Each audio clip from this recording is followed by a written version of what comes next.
أعوذ بالله من الشيطان الرجيم. بسم الله الرحمن الرحيم.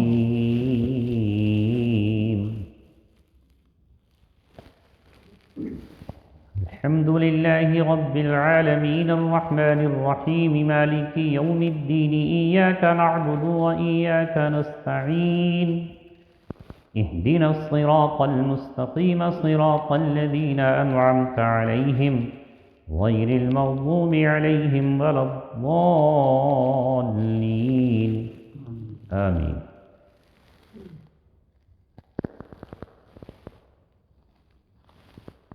گزشتہ ہفتے سورت کے متعلق کچھ گفتگو ہوئی تھی، اور جیسا کہ عرض کیا گیا کہ یہ سورت اتنی اہم، عظیم اور مبارک سورت ہے کہ پورے قرآن کریم اس میں سمیٹ دیا گیا ہے. اس لیے اس کا نام اساس القرآن، قرآن کی جڑ اور بنیاد بھی ہے.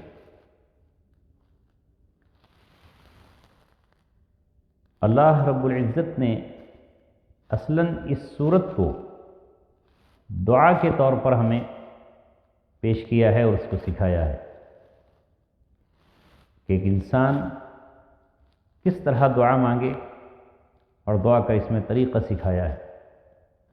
خود اللہ تبارک و تعالیٰ نے حدیث قدسی میں یہ بات بیان فرمائی ہے جو صحیح مسلم میں موجود ہے، جسے ابو ہریرہ رضی اللہ تعالیٰ عنہ روایت فرماتے ہیں کہ اللہ تعالیٰ نے خود فرمایا قسمت الصلاۃ بینی و بین عبدی. میں نے اس سورت کو، سورہ فاتحہ کو، اللہ نے صلاۃ یعنی نماز قرار دی، اور اسے میں نے تقسیم کر دیا ہے اپنے درمیان اور اپنے بندے کے درمیان. یہاں تک کہ جب کوئی بندہ اس کی پہلی آیت پڑھتا ہے الحمدللہ رب العالمین، تو اللہ تعالیٰ کی طرف سے جواب آتا ہے حمدنی عبدی، میرے بندے نے میری تعریف کی. اور جب وہ اگلی آیت پڑھتا ہے الرحمن الرحیم، تو اللہ تعالیٰ فرماتا ہے اثنا علی عبدی، میرے بندے نے میری ثنا بیان کی یعنی تعریف کی. پھر جب وہ کہتا ہے مالک یوم الدین، تو اللہ تعالیٰ کی طرف سے جواب آتا ہے مجدنی عبدی، میرے بندے نے میری بزرگی بیان فرمائی. اور جب بندہ کہتا ہے ایاک نعبد و ایاک نستعین، تو اللہ تعالیٰ فرماتا ہے ھذا بینی و بین عبدی، یہ میرے اور میرے بندے کے درمیان ہے. ولعبدی ما سأل، اور میرے بندے کے لیے وہ ہے جو اس نے مجھ سے سوال کیا، کیونکہ آگے بندہ سوال کر رہا ہے. اہدنا الصراط المستقیم صراط الذین انعمت علیہم غیر المغضوب علیہم ولا الضالین، یہ آگے پورا سوال ہے. تو اب بندے نے جو مجھ سے سوال کیا وہ میں نے اس کو دے دیا، اسے عطا کر دیا. تو اللہ تعالیٰ نے اس صورت کو اپنے درمیان اور بندے کے درمیان تقسیم کر دیا. اس کی 7 آیتیں ہیں، جیسا کہ خود قرآن کریم نے دوسرے مقام پر فرمایا وَلَقَدْ آتَيْنَاكَ سَبْعًا مِّنَ الْمَثَانِي وَالْقُرْآنَ الْعَظِيمِ، اور ہم نے آپ کو 7 مثانی اور قرآن عظیم دیا. 7 مثانی کیا ہے؟ بار بار دہرائی جانے والی 7 آیتیں. خود رسول اللہ صلی اللہ علیہ وسلم فرمایا الحمدللہ رب العالمین ہی 7 من المثانی وَأُوتِيتُ القرآن العظیم. مجھے اللہ نے 7 آیتیں بھی عطا فرمائیں جو بار بار دہرائی جاتی ہیں، اور قرآن کریم بھی اللہ تعالیٰ نے مجھے عنایت فرمایا. اس کے 3 حصے کر لیے جاتے ہیں. پہلی اس کی 3 آیتیں ہیں جو صرف اللہ تبارک و تعالیٰ کی تعریف پر، جو انسان کے دل سے اظہار تشکر کے طور پر نکلتی ہیں وہ ہیں. اور بیچ کی جو آیت ہے یہ چوتھی ایاک نعبد و ایاک نستعین، یہ اللہ اور بندے کے درمیان ہے، جس میں بندے کا اللہ تبارک و تعالیٰ سے ایک عہد ہے، ایک معاہدہ ہے. اور اس سے آگے جو 3 آیتیں ہیں وہ انسان اللہ تبارک و تعالیٰ سے راہ ہدایت مانگ رہا ہے، وہ دعا ہے. دوسری بات اللہ تعالیٰ نے یہاں یہ بھی سمجھا دی کہ ایک انسان جب اللہ تبارک و تعالیٰ سے مانگنا شروع کرے تو ڈائریکٹ ہی شروع نہ کر دے، بلکہ پہلے اس کی تعریف کرے، اس کی توصیف مدح و ثنا بیان فرمائے، پھر اللہ تبارک و تعالیٰ سے مانگے۔ تو مانگنے کا سلیقہ بھی اللہ تعالیٰ نے سکھایا، کیونکہ اللہ نے ہر انسان کو فطرت پر پیدا کیا ہے۔ فطرت اللہ التی فطر الناس علیہا، ایک اللہ تبارک و تعالیٰ کی فطرت ہے جس پر انسانوں کو اللہ تبارک و تعالیٰ نے پیدا کیا ہے۔ جیسے کہ نبی اکرم صلی اللہ علیہ وسلم نے بیان فرمایا، ما من مولود یولد علی فطرت فابواہ یحودانہ او ینصرانہ او یمجسانہ، مطلب یہ ہے کہ ہر بچہ فطرت پر پیدا ہوتا ہے۔ فطرت سے کیا مراد ہے؟ فطرت صحیح، فطرت اسلام۔ پھر وہ غلط راہوں پر کیسے چل پڑتا ہے، فطرت کے تقاضوں پر عمل کیوں نہیں کرتا؟ اس کا جواب نبی اکرم صلی اللہ علیہ وسلم نے دیا کہ پھر اس کے ماں باپ فابواہ یحودانہ، اسے یہودی بنا دیتے، او ینصرانہ، یا اسے عیسائی یا نصرانی بنا دیتے ہیں، او یمجسانہ، یا وہ اسے مجوسی بنا دیتے ہیں، کیونکہ وہ باپ کی صحبت میں وہی سب کچھ سیکھ لیتا ہے۔ تو یوں تو اللہ تبارک و تعالیٰ نے انسان کو فطرت صحیح پر، یہ فطرت اسلام پر پیدا کیا ہے۔ وہ فطرت کبھی خواہشات سے مغلوب ہو کر غلط راہوں پر چل پڑتی ہے، کبھی ماحول سے متاثر ہو جاتی ہے، اور کبھی شیاطین کے بھٹکانے سے بھٹک جاتا ہے انسان۔ اب ایک انسان نے جب یہ اس کو معلوم ہو گیا کہ تمام جہانوں کا ایک پروردگار ہے، تبھی اس نے کہا الحمد للہ رب العالمین، ہر طرح کی تعریف اور شکر لائق ہے، سزاوار ہے اللہ کے لیے، وہ اللہ جو عالمین کا پرورش کرنے والا اور پروردگار ہے، جو رحمان ہے اور رحیم ہے۔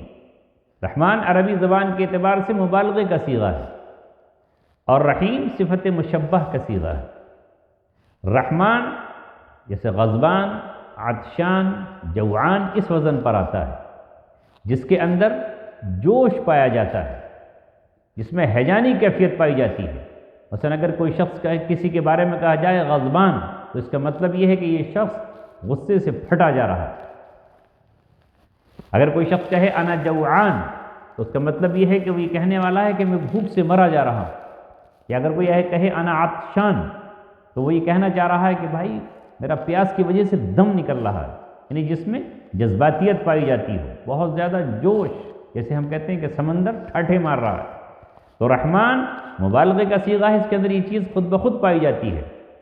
تو اللہ تبارک و تعالیٰ نے رحمان بیان کر کے بیان کر دیا کہ اللہ کی جو رحمت ہے، جو رحمانیت ہے، وہ جوش سے لبریز ہے، پر ہے۔ دوسری چیز ہے یہاں رحیم۔ رحیم ایسی صفت کو کہتے ہیں جو اس کسی شخص کے ساتھ اس وزن پہ جو چیزیں آتی ہیں وہ اس کے ساتھ ہمیشہ قائم اور دائم رہے، اس سے جدا نہ ہو۔ تو رحیمیت کا مطلب یہ ہے کہ جو اللہ تبارک و تعالیٰ کا رحم ہے وہ اس سے کبھی جدا نہیں ہوتا، نہ ہوگا۔ تو اللہ تبارک و تعالیٰ کے رحمان اور رحیم کہنے کا مطلب یہ ہے کہ وہ محبت میں جوش بھی ہے، ایک طرح کا ولولہ بھی ہے، اور دوسری طرف وہ اس سے ختم نہیں ہوتی۔ بس اس کی ایک مثال سن لیجیے۔ راستے میں لوگ گزر رہے ہیں، اچانک کسی کا ایکسیڈنٹ ہوتے ہوئے کسی نے دیکھا، وہاں ایک عورت مری ہوئی پڑی ہے، اور ایک چھوٹا سا ننھا سا معصوم بچہ اپنی ماں کی لاش سے لپٹا ہوا ہے۔ اب ہر گزرنے والے کو اس بچے سے محبت و پیار ہوگی، یہ رحم کا تقاضا ہے۔ ایک دم سب کو اس پہ پیار آئے گا، لوگ چاہیں گے کہ میں اس کی کفالت کر لوں، میں اسے اپنا بیٹا بنا لوں یا اس کی پرورش کر لوں۔ لیکن یہ ضروری نہیں کہ جو شخص اس وقت اس پر رحم انڈیل رہا ہے یا برسا رہا ہے وہ قائم بھی رہے۔ ممکن ہے کہ آگے چل کے سوچے میں نے کہاں اس کو گود لے لیا، یہ تو ایک اجنبی تھا، اور ہو سکتا ہے بعد میں محبت اس کی ختم ہو جائے۔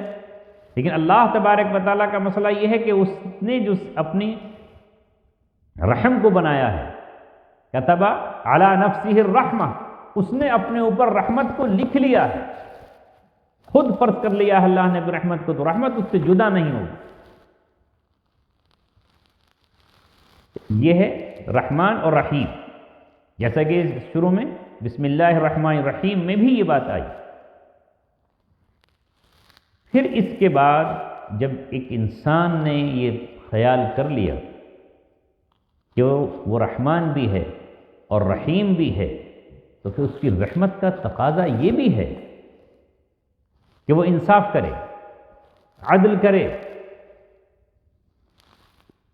اچھے اور برے کو پہچان کر کے انہیں کا صلہ نصیب کرے۔ اب ظاہر بات ہے کہ اس دنیا میں ہم یہ دیکھتے ہیں کہ ایک شخص ظالم ہے، پھر بھی وہ پھل پھول رہا ہے، اور شخص مظلوم ہے، اس کو انصاف ہی نہیں مل رہا ہے، تو پتہ یہ چلا کہ یہ دنیا دار الجزا نہیں ہے، یہ دار الامتحان۔ تو اس کے لیے ضروری تھا کہ کوئی دار الجزا ہو جہاں اچھے کام کرنے والوں کو ان کو اچھا صلہ ملے، اور جہاں برے کام کرنے والوں کو اس کی سزا ملے۔ تو اس لیے آگے فرمایا مالکی یوم الدین، وہ جزا اور سزا کے دن کا مالک ہے۔ دین کے قرآن میں کئی معنی میں استعمال ہوا ہے، کہیں دین شریعت کے معنی میں بھی استعمال ہوا ہے، کہیں دین اطاعت کے معنی میں بھی استعمال ہوا ہے، اور کہیں دین جزا اور سزا کے معنی میں بھی استعمال ہوا ہے۔ تو یہاں جزا اور سزا کے لیے اللہ نے استعمال کیا مالک یوم الدین، یہ بھی اسی وہ جو رحمان ہے، وہی جو اس کی صفت رحیم ہے، اسی کا تقاضا یہ ہے کہ ایک دن ایسا بھی ہو کہ نیک کام کرنے والوں کو اس کا صلہ ملنا چاہیے، اور برائی کرنے والوں کو اس کا بدلہ بھی ملنا چاہیے۔ ظالم سے اس کے ظلم کا حساب لیا جانا چاہیے، اور مظلوم کو جو اس نے تکلیفیں سہی ہیں اسے ان کا اجر اسے ملنا چاہیے۔ اگر ایسا نہ ہو تو پھر یہ دنیا ایک کھلندڑے کا کھیل بن جائے گی، اور اللہ تبارک و تعالیٰ کی جو شان رحمانیت اور رحیمیت ہے اس کا تقاضا یہی ہے کہ اگر اس نے دنیا میں کسی کو تکلیفوں مبتلا کیا ہے تو پھر اس کو ایک دوسرے جہاں میں آرام سے نوازا جائے۔ اگر دنیا میں کسی نے اچھے عمل کیے ہیں تو اس کا بدلہ اسے ملنا چاہیے۔ اس لیے یہاں فرمایا مالک یوم الدین، اور یہ کون سا دن ہو کہ جس دن کوئی ناحق کسی کی سفارش نہ کر سکے، جبراً کسی کی طرفداری نہ کر سکے، جیسے دنیا میں ہوتا ہے کہ ظالم کے ساتھ کچھ اور لوگ کھڑے ہو گئے تو اس کے ظلم میں مزید اضافہ ہوتا چلا گیا، قاتل کے ساتھ اور لوگ کھڑے ہو گئے تو وہ مزید قتل پر قتل کرتے چلا گیا، کوئی اس کے ہاتھ کو روکنے والا ہی نہیں ہے۔ تو وہاں اگر ایسا ہو جائے تو ظاہر ہے وہاں بھی انصاف ختم ہو جائے گا، اور اللہ تبارک و تعالیٰ کی جو صفت عدل ہے اور انصاف ہے وہ باطل ہو جائے گی۔ اس لیے فرمایا گیا لمن الملک اليوم، اعلان ہوگا اس دن آج بادشاہت کس کے لیے ہے۔ سارے بادشاہ، بڑے بڑے جابر اور بڑے بڑے فرعون اور بڑے بڑے نمرود ہکا بکا کھڑے ہوں گے۔ کس میں ہمت ہے کہ اس وقت یہ کہہ سکے کہ میں حکمران ہوں؟ کون ہے جو یہ کہہ سکے کہ میں بادشاہ ہوں؟ کون ہے جو یہ کہہ سکے کہ آج میں فیصلہ کرنے والا ہوں؟ ساری زبانیں خاموش ہوں گی، پھر خود بخود آواز آئے گی للہ الواحد القہار، آج حکمرانی اور بادشاہت صرف ایک اللہ قہار کے لیے۔ لہذا وہاں شفاعت وہی کر پائے گا جسے شفاعت کی اجازت ہوگی، سفارش وہی کر پائے گا جسے سفارش کی اجازت ملے گی، وہاں وہی گفتگو کر پائے گا جس کو گفتگو کی اجازت ملے گی۔ تو اس دن بادشاہت الملک یومئذ للہ یحکم بینہم، آج اللہ تبارک و تعالیٰ کے لیے ہے بادشاہت اور وہ ان کے درمیان فیصلہ کرے۔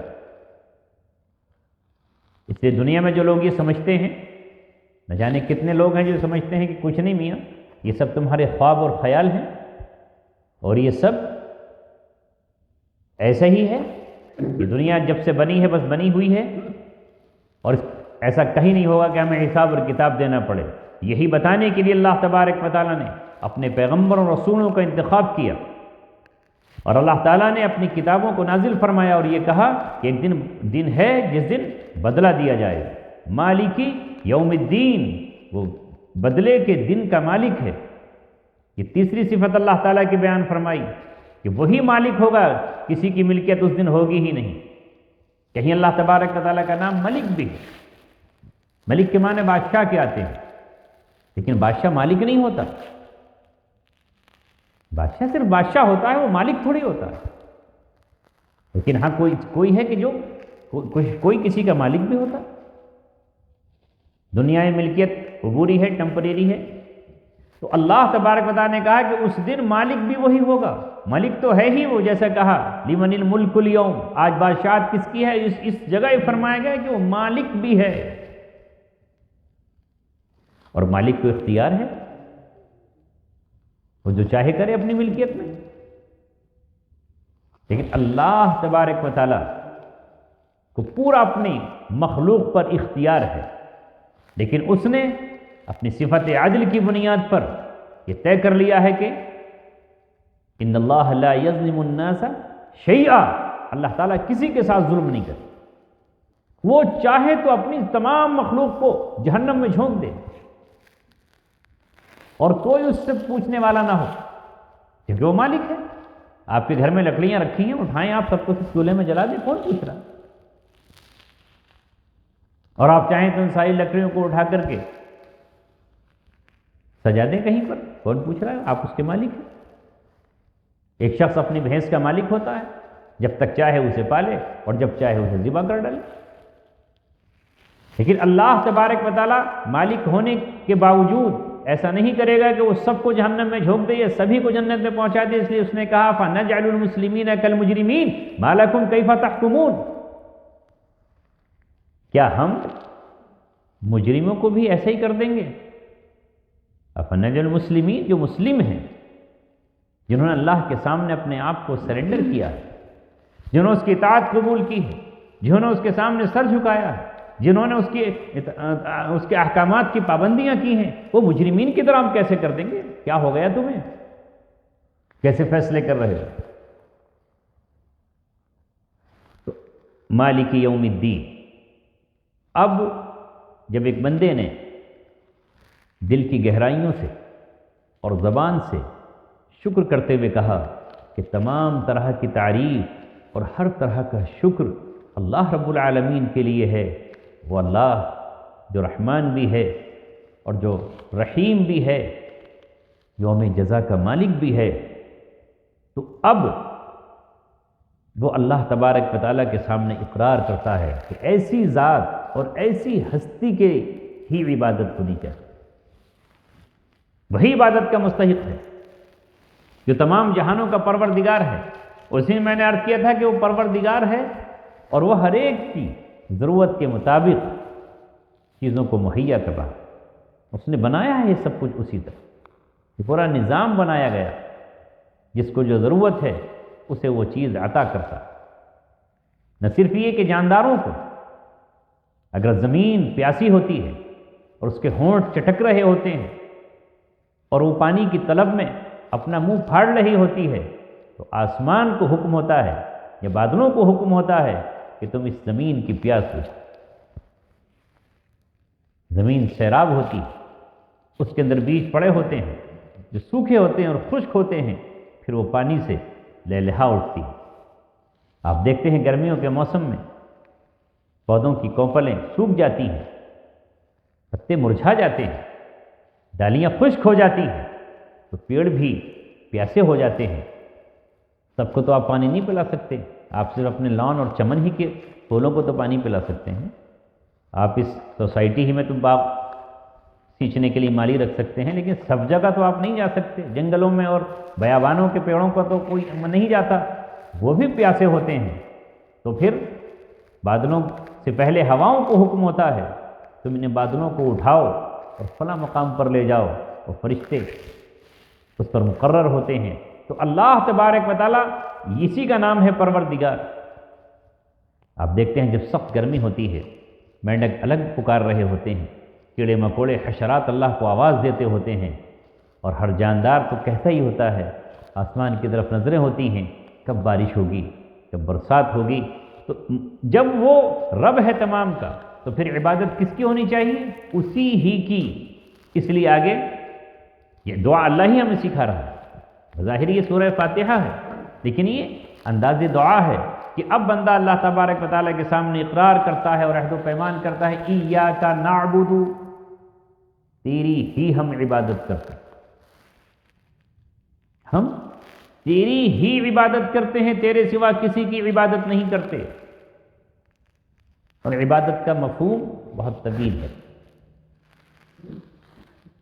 عبادت انسان کا نہایت عاجزی کے ساتھ، ذلت و خواری کے ساتھ، اپنے پالنہار کی عظمتوں کے ساتھ اس کے سامنے جھک جانا اور اس کے حکم کی تعمیل کر لینا، یہ عبادت ہے۔ بڑا عجیب مسئلہ ہے کہ آج عبادت کا مفہوم چند چیزوں کے اندر سمٹ کر رہ گیا اور ہم اس کو عبادت سمجھتے ہیں، اور باقی احکامات جو اللہ تعالیٰ کے ہیں ان کو عبادت کے مفہوم سے خارج کر دیا گیا۔ بے شک نماز عبادت ہے، تو جیسے نماز عبادت ہے ویسے ہی روزہ بھی عبادت ہے، حج بھی عبادت ہے۔ یہ تو ارکان ہیں، لیکن اس کے علاوہ جو اللہ تعالیٰ نے حکم دیے ہیں وہ تمام کے تمام عبادت ہیں، کیونکہ وہ اللہ کی تعمیل حکم میں ایسا کیا جا رہا ہے۔ گناہوں سے رک جانا بھی عبادت ہے، وہ اللہ کا حکم ہے، ایسا آپ کو نہیں کرنا، یہ کرنے کا حکم ہے، وہ نہ کرنے کا حکم ہے، اسی کا نام تو اطاعت ہے۔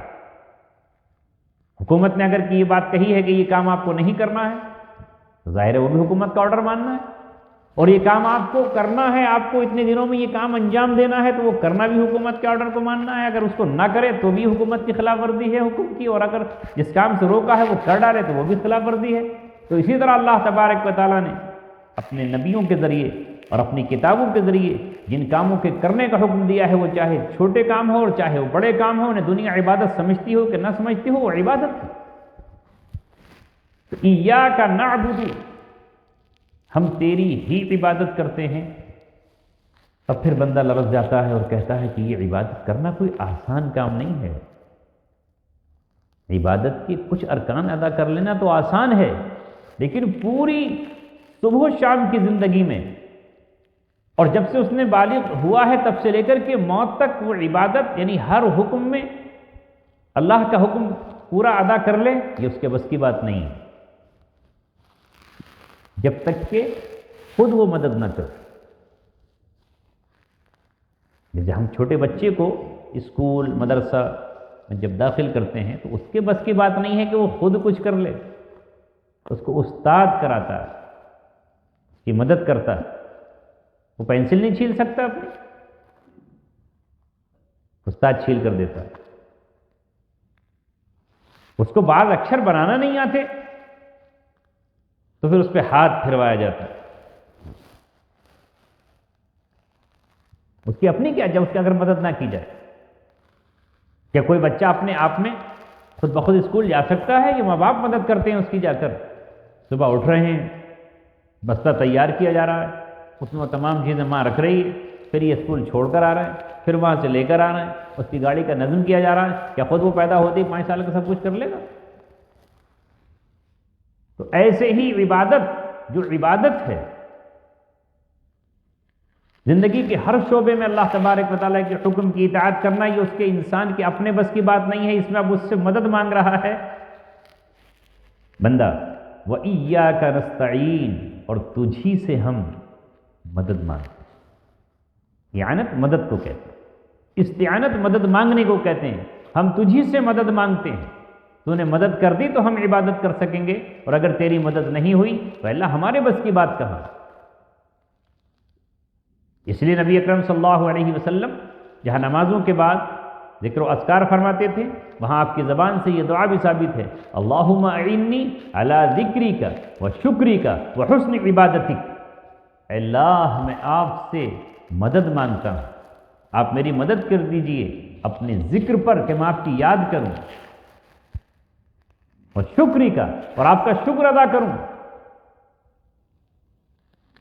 یہ وہ نہ دیں، مدد کریں تو ہم کہاں شکر ادا کریں گے؟ ہم تو ایسے بھوک لگی ہوتی ہے، دسترخوان پر بیٹھے سب کچھ بھول گئے، بسم اللہ بھی یاد نہیں آتی۔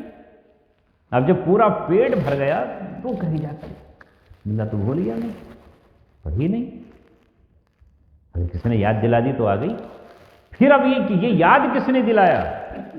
یہ بھی تو اسی نے یاد دلایا۔ اب یاد آیا کہ ہمارے نبی نے اور ہمارے پیغمبر نے جس نے ہمیں ہر چیز کی ہدایت فرمائی، اس نے کہا کہ اگر بسم اللہ بھول جاؤ تو آخر میں بسم اللہ اولہ و آخرہ پڑھ لو، شیطان بھاگ جائے گا۔ تو اس اللہ کی یاد، یہ یاد بھی تو اس کی مدد کے بغیر نہیں ہو سکتی۔ کتنے لوگ ہیں کہ ان کو اللہ کی یاد ہی نہیں آتی، سب کی یاد آ رہی، یاد ہی نہیں آتی۔ اس لیے اللہ نے قرآن میں اپنے نبی سے کہا وَلَا تُطِعْ مَنْ أَغْفَلْنَا قَلْبَهُ عَنْ ذِكْرِنَا،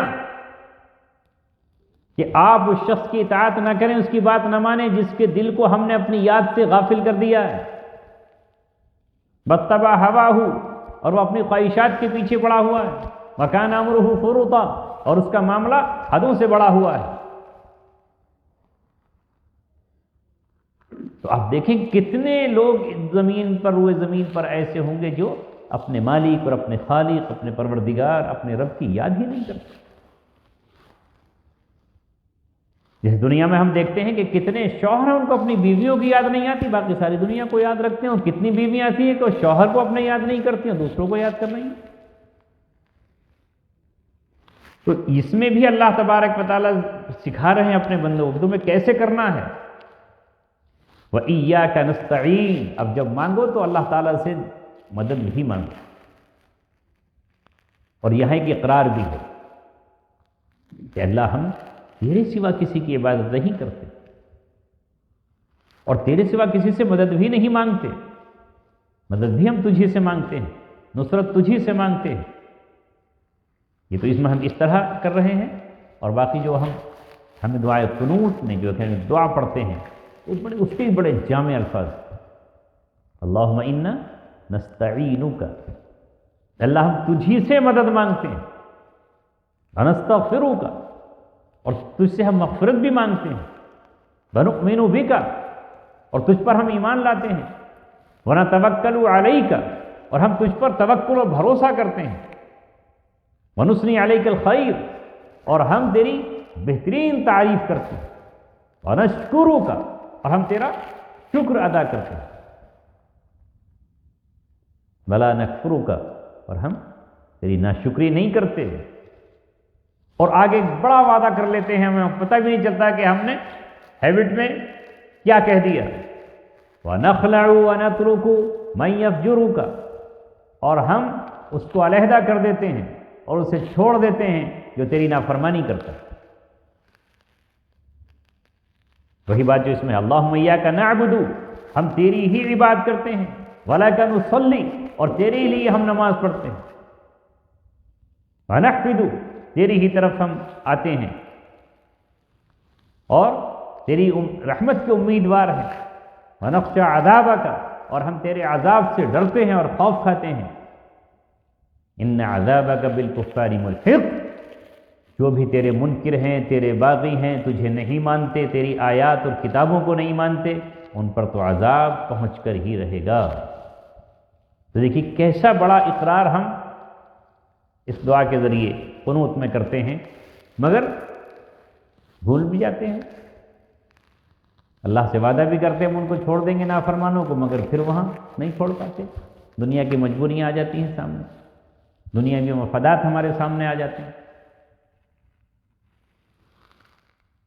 اب اللہ تبارک و تعالیٰ کی عبادت پہ اقرار کر کے اور اس سے مدد مانگ کے، بلکہ اگر لفظی ترجمہ کریں تو یہ گرامر کے اعتبار سے پریزنٹ اور فیوچر دونوں کے لیے مضارع استعمال ہوتا ہے۔ ہم تیری ہی عبادت کرتے ہیں اور کرتے رہیں گے، تجھی سے مدد مانگتے ہیں آج بھی اور کل بھی تجھی سے مدد مانگیں گے، کسی اور کے در پہ نہیں جائیں گے۔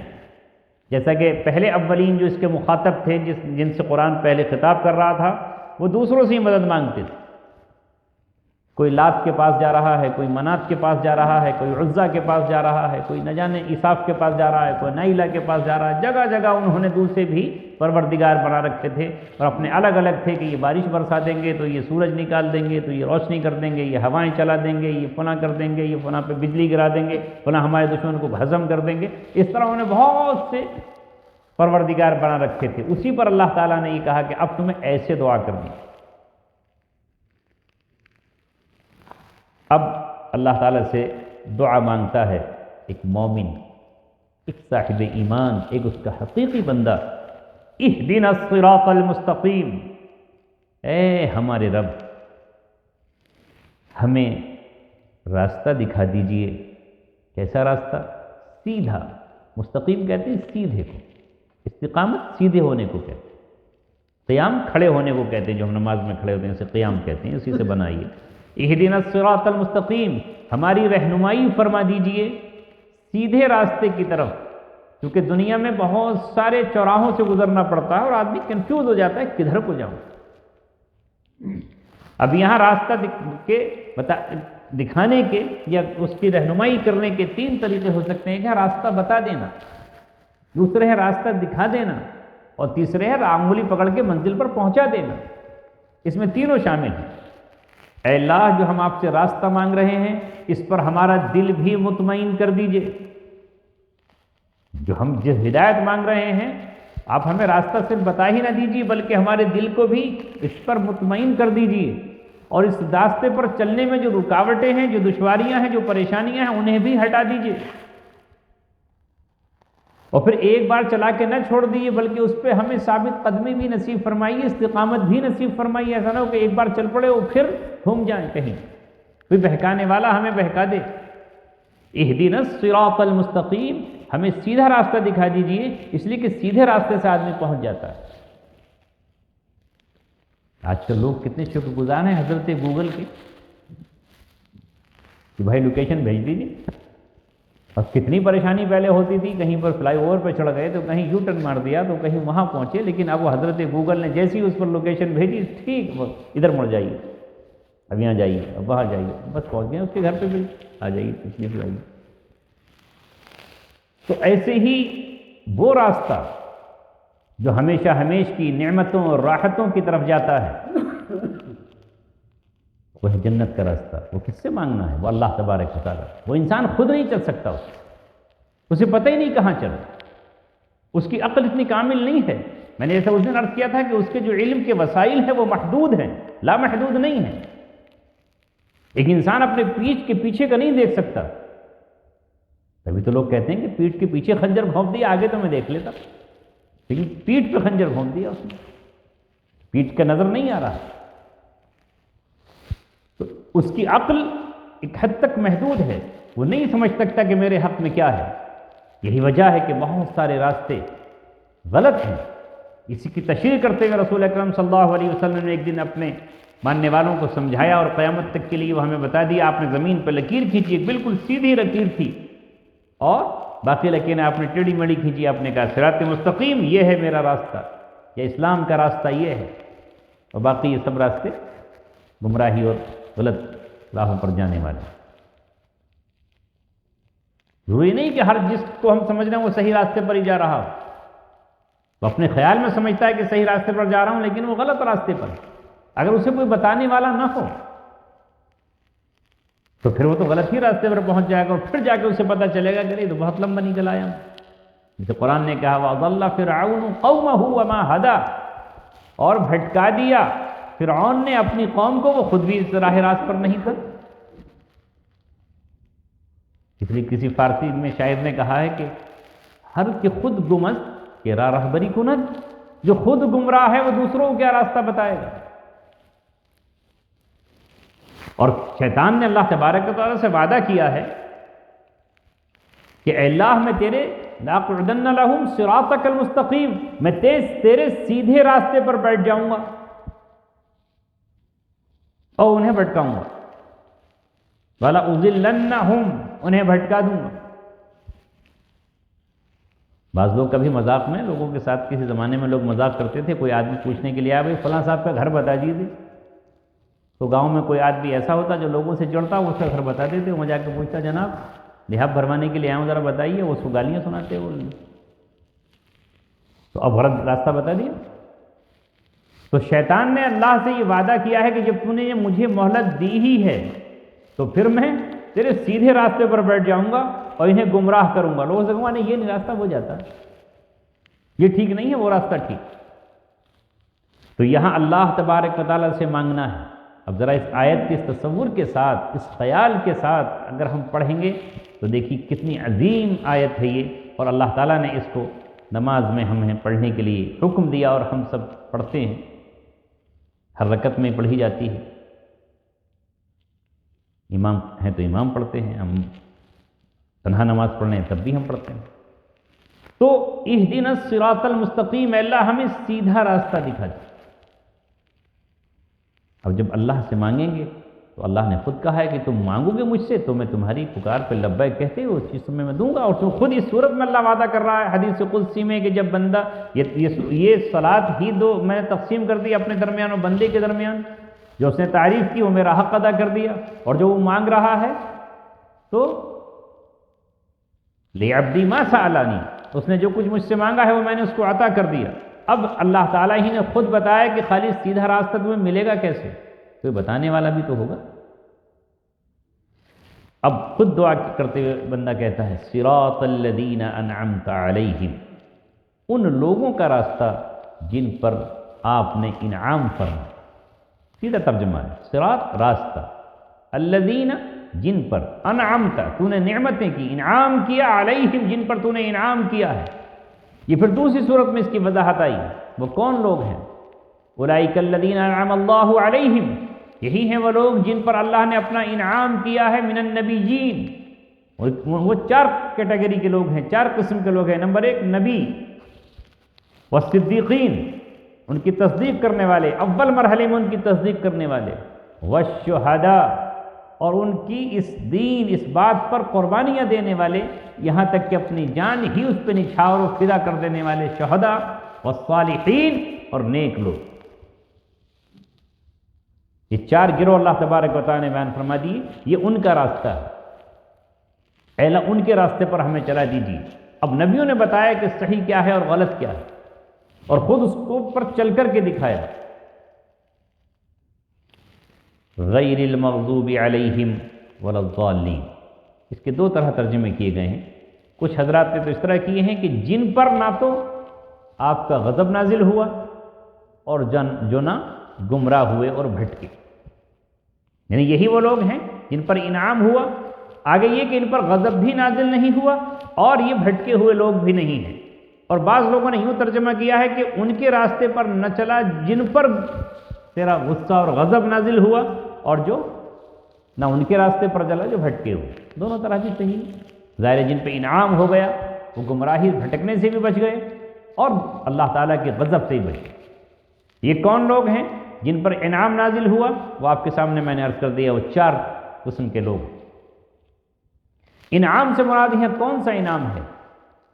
یہاں انعام سے مراد ہے یہی راہ ہدایت، یہی راہ ہدایت، کیونکہ اللہ تعالیٰ نے ایک مقام پر فرمایا الیوم اکملت لکم دینکم واتممت علیکم نعمتی، آج میں نے تمہارے دین کو مکمل کر دیا اور میں نے تم پر اپنی نعمت تمام کر دی، وانعمت علیکم نعمتی ورضیت لکم الاسلام دینا، تو یہاں نعمت سے مراد دین اسلام۔ نعمتیں تو اللہ کی بے پناہ، لا تعداد، بے شمار، بے شمار نعمتیں جن کو ہم شمار نہیں کرتے۔ لیکن یہاں انعام سے مراد وہی ہے، سب کچھ ہو کسی کے پاس لیکن وہ صحیح راستے پر نہ ہو تو بلاخر انجام تباہی۔ کیا نہیں تھا فرعون کے پاس، لیکن راہ صحیح راستے پر نہیں تھا، اور جب اس نے دیکھا وہ منظر، اب کہہ رہا ہے کہ اب میں ایمان لایا، تو وہ موت کا وقت شروع ہو چکا تھا، اور اب اللہ نے کہا الآن، اب لے کر ایمان لا رہا ہے۔ غیر المغضوب علیہم جن پر غضب نازل ہوا، یہ بھی لوگ گزرے ہیں کہ اللہ نے پہ انعام کیا، راہ ہدایت دی، نبیوں کی اولادیں بنایا، انبیاء ان کے درمیان بھیجے، مگر انہوں نے اپنی خواہش نفس کی اتباع کر کے اس راہ حق کو چھوڑ دیا۔ چونکہ انہوں نے ایسا جان بوجھ کر کیا، ارادتاً کیا، اپنی دنیا کے لیے کیا، نفس کی تکمیل اور خواہش نفس کے لیے کیا، اس لیے ان پر اللہ تبارک و تعالیٰ کا غضب نازل ہوا۔ اس کی صحیح مصداق یہود ہے، کیونکہ انہوں نے ایسا جان بوجھ کر کیا۔ وہ جانتے تھے کہ عیسیٰ علیہ الصلوۃ والسلام اللہ کے رسول پیغمبر ہیں، وہ جانتے تھے کہ یہ زکریہ علیہ السلام، یہ یحییٰ علیہ السلام اللہ کے نبی، اس کے بھیجے ہوئے رسول ہیں، فرستادہ ہیں، لیکن پھر بھی انہیں بات نہیں مانی، حتیٰ کہ آخری درجے کی مخالفت کر ڈالی۔ اس کا مصداق یہود ہے۔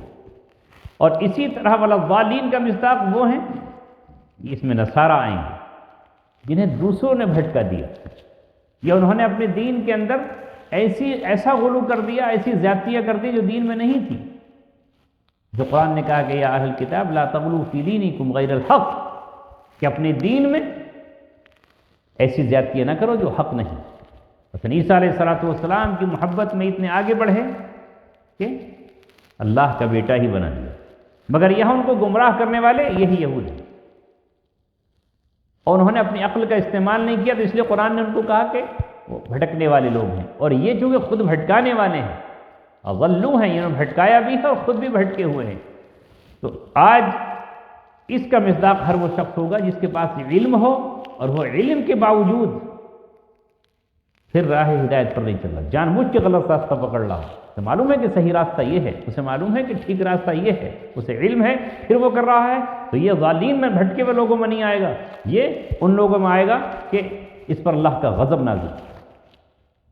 اور ایک وہ ہے جس کے پاس علم ہی نہیں ہے، جسے ہم عوام الناس کہہ سکتے ہیں، ایک عام آدمی اسے علم نہیں ہے، حالانکہ اس کی بھی ذمہ داری ہے کہ وہ علم حاصل کرے تاکہ اسے پتہ چلے کہ صحیح کیا ہے غلط کیا ہے۔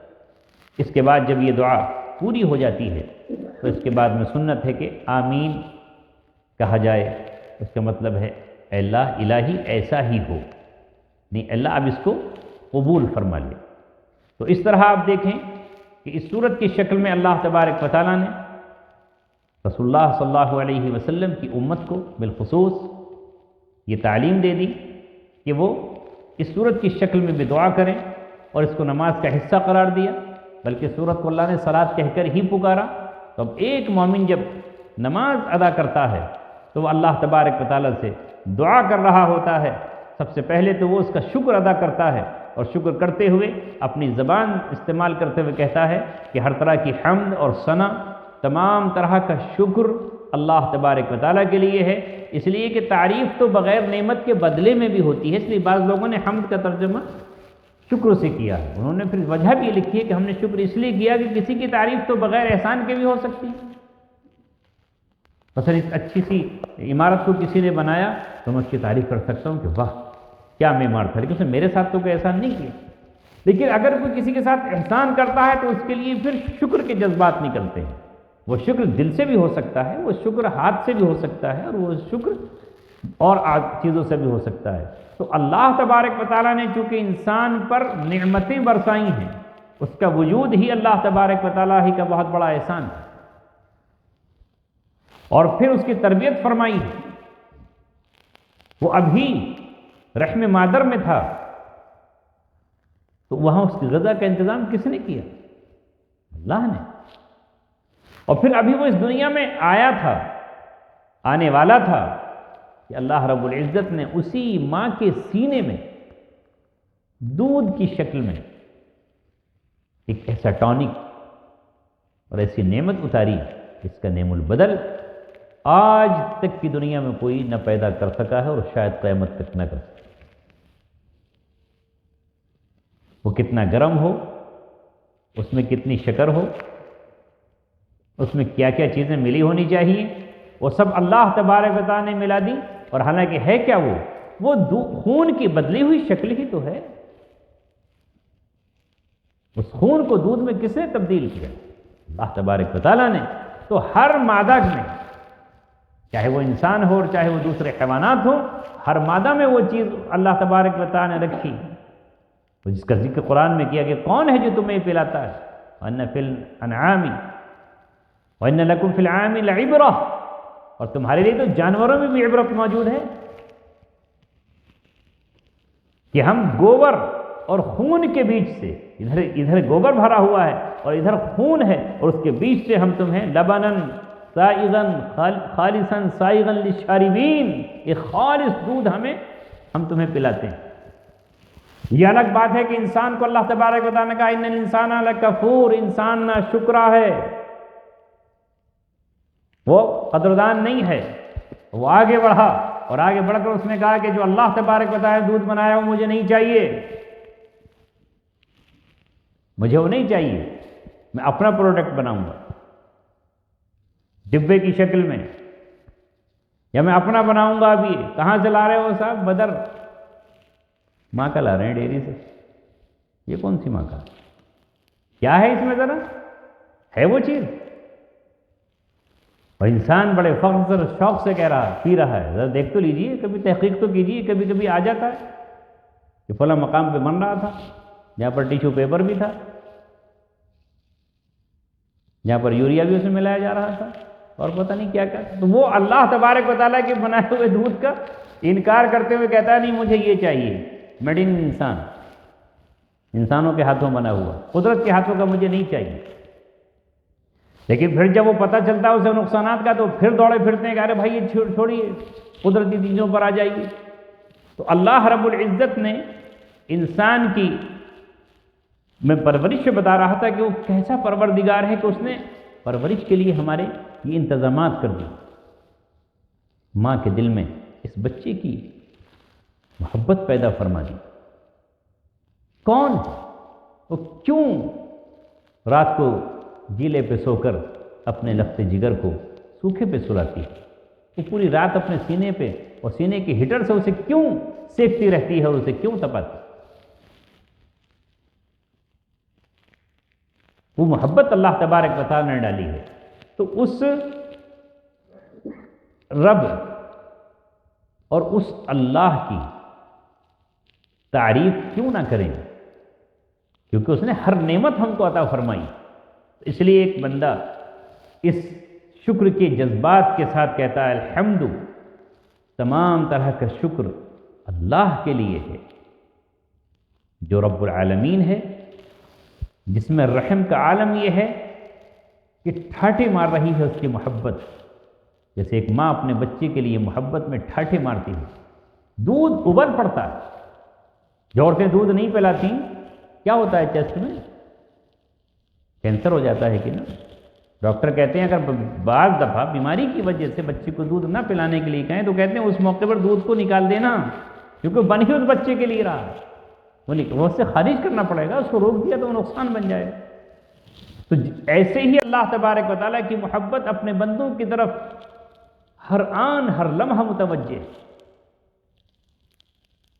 گناہگاروں کی طرف بھی اور فرما برداروں کی طرف بھی، ان کے درجات بلند کرنے کے لیے، انہیں رفتیں دینے کے لیے، ان گناہگاروں کو معاف کرنے کے لیے۔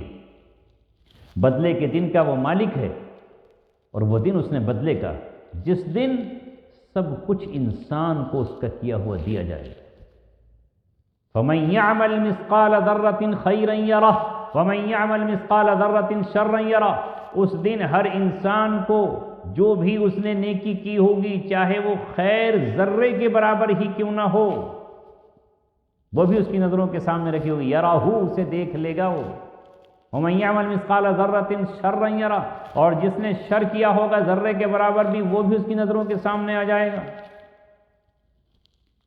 اور یہی تولے جائیں گے۔ انسان گھبرا کر اس وقت کہے گا مالی ھذا الکتاب لا یغادر صغیرۃ ولا کبیرۃ الا احصاها، ارے اس کتاب کو کیا ہو گیا کہ اس نے چھوٹا چھوڑا نہ بڑا چھوڑا۔